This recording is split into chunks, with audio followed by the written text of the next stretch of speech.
যারা মুসলমান হওয়ার পরেও কোরআনকে গোপন করে, কোরআনের রাজনীতি যারা করে না, কোরআনের আইন এই সমাজে কায়েম করতে চায় না, ওটা মুসলমান হতে পারে না। চিল্লাই কোন ঠিক কিনা? ওটা হলো আবু জেহেলের এক নম্বর বাচ্চা।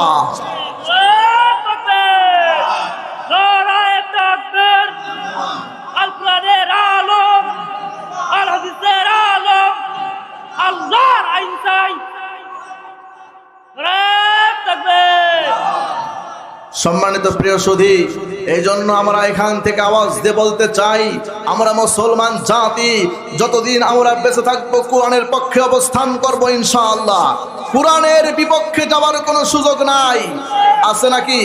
কোরআনের বিপক্ষে যাওয়ার কোনো সুযোগ নাই। কোরআন অনুযায়ী আপনার জীবন, পরিবার, সমাজ, রাষ্ট্র আপনাদেরকে গড়তে হবে।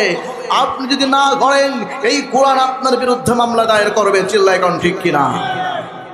যারা এই জমিনে আল্লাহর কোরআনের রাজ কায়েম করতে চায় না, যারা এই জমিনে কোরআনের আইন, নিয়ম, নীতি প্রতিষ্ঠিত করতে চায় না, তাদের বিরুদ্ধে আমাদের যুদ্ধ, তাদের বিরুদ্ধে আমাদের ঘোষণা। কথা বলেন ঠিক কিনা?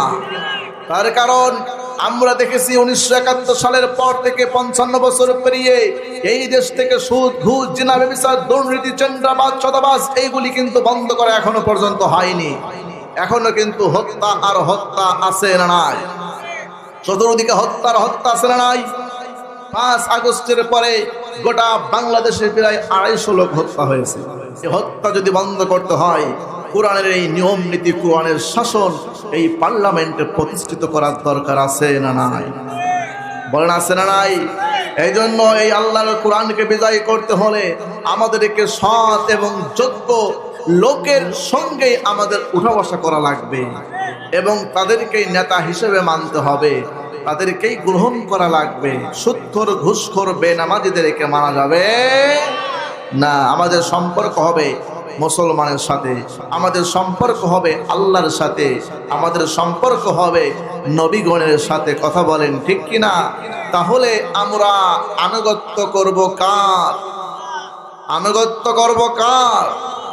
আল্লাহ বলেন সূরা নিসার 59 নম্বর আয়াতে কারিমার ভিতরে ঘোষণা দিয়ে জানাই দিয়েছেন, ইয়া আইয়ুহাল্লাযীনা আমানু আতিউল্লাহ ওয়া আতিউর রাসূল ওয়া উলিল আমরি মিনকুম فإن تنازعتم في شيء فردوه إلى الله والرسول إن كنتم تؤمنون بالله واليوم الآخر ذلك خير وأحسن تأويلا।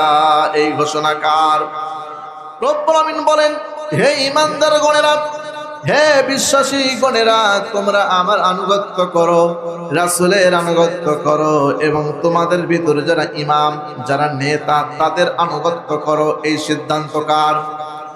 তাহলে আল্লাহর আনুগত্য করতে হবে, রাসূলুল্লাহর আনুগত্য করতে হবে।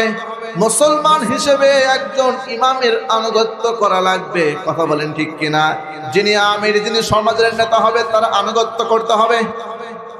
কিন্তু যিনি সমাজের ইমাম হবেন, যাকে আমরা অনুসরণ করব, অনুকরণ করব, এই জন্য তাকে আমাদেরকে ভালোভাবে ভেরিফাই করতে হবে, জাস্টিফাই করতে হবে। আল্লাহ তাআলার আনুগত্যের আগে আতিউ শব্দ দিয়েছেন কে? নবীজির আনুগত্যের আগে আতিউ আয়াতে কারিমার ভিতরে দিয়েছেন কে? তার মানে আল্লাহ এবং রাসূলের আনুগত্য করতে গিয়ে কোনো প্রশ্ন করা যাবে নাকি? কোনো মাসআলা খাড়া করা যাবে নাকি? কোনো দ্বিধাদ্বন্দ্ব, সংশয় সেখানে আনা যাবে নাকি? মৃত্যু যদি হয়েও যায়, আল্লাহর আনুগত্যের পথ থেকে একচুল পরিমাণ এদিক ওইদিকে যাওয়ার কোনো সুযোগ নাই। রাসূলের আনুগত্য মানতে গিয়ে যদি ফাঁসির কাস্তে যদি ঝুলতে হয়, রাজি আছেন কিনা? এরপরে আমিরের আনুগত্য করতে হবে, আল্লাহ এবং রাসূলের আনুগত্য করতে হবে। তার আগে আতিউ শব্দ দিয়েছেন আল্লাহ, কিন্তু আমিরের আনুগত্য করতে হবে, তার আগে আতিউ শব্দ নেই। কারণটা কি? তার মানে দেখতে হবে সমাজের যিনি নেতা হবেন, মসজিদের যিনি ইমাম হবেন, সেই নেতার ভিতরে, ওই ইমামের ভিতরে কোরআন সুন্নাহ আছে কিনা। কথা বলেন, কি আছে কিনা দেখতে হবে, কোরআন আছে কিনা, রসুলের আদর্শ আছে কিনা, আল্লাহর আনুগত্য করে কিনা, তারপরেই ওই নেতাকে আনুগত্য করতে হবে।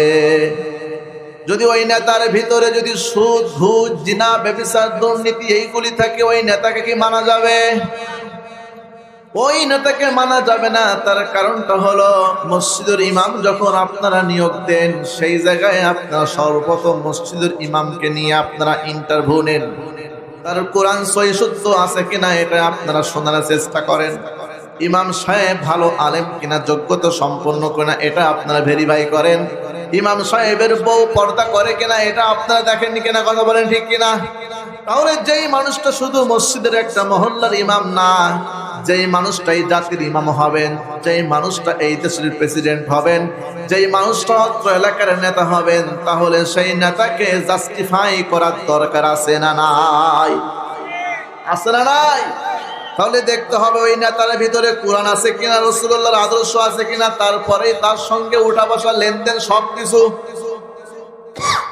এখন যদি আপনার নেতা যদি হয় সুদখোর, আপনার নেতা যদি হয় ঘুষখোর, আপনার নেতা যদি হয় টেন্ডারবাজ, সাদাবাজ, দখলবাজ, আল্লাহ তাআলা বলেন ওই কিয়ামতের ময়দানে ইয়াউমা নাদউ কুল্লু উনাসিম বিইমামিহিম, সূরা বনী ইসরাঈলের ভিতর আল্লাহ তাআলা বলেন ওই নেতার সঙ্গে তোমাদের হাসর নাসর হবে।